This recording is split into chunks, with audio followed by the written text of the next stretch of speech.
咱先来看基隆条景公园的路口张棒山有10台汽车、2台乌托邦受到影响，有2个人受伤。交通部长李明安早起嘛去现场视察，表示讲现场有真侪大石头啊，得爱先补破才有法度来处理。因为目前山壁阁无介稳定，施工得爱特别注意安全。按算6月11才会当来恢复双向的通车。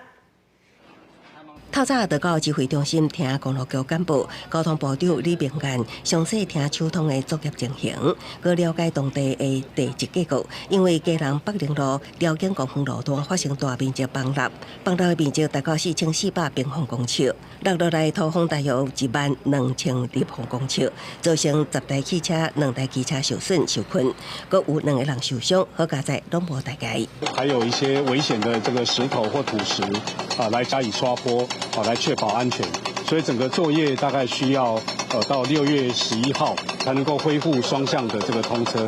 那这段时间，公路局也有规划相关的替代道路。公路局调来大型吊车，将受困车辆吊出来。另外，受损车辆，李明安强调，会由公路局后手依据天灾也是相关问题，展开各备定数。李明安也指示工程团队全力抢通，减少民众的不方便。尽量要把这个路赶快把它畅通开。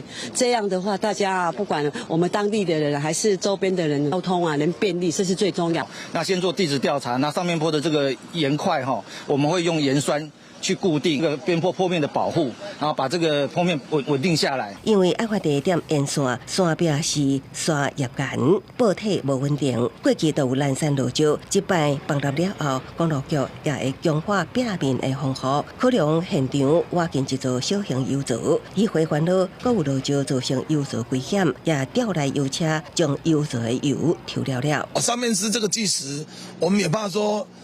到时候有什么闪失或是意外，所以我们先把油抽走。真的打到的话，这个油库这么大，这个油落到海里面，造成污染，这很麻烦了。这个路段过去是由基隆市政府来养护，2014年了后由公路局接手，并且经费维护。公路局研判，这摆因为地动加上大雨，造成较侵占的崩塌，公路局会继续研究方案，加强监控甲用路安全。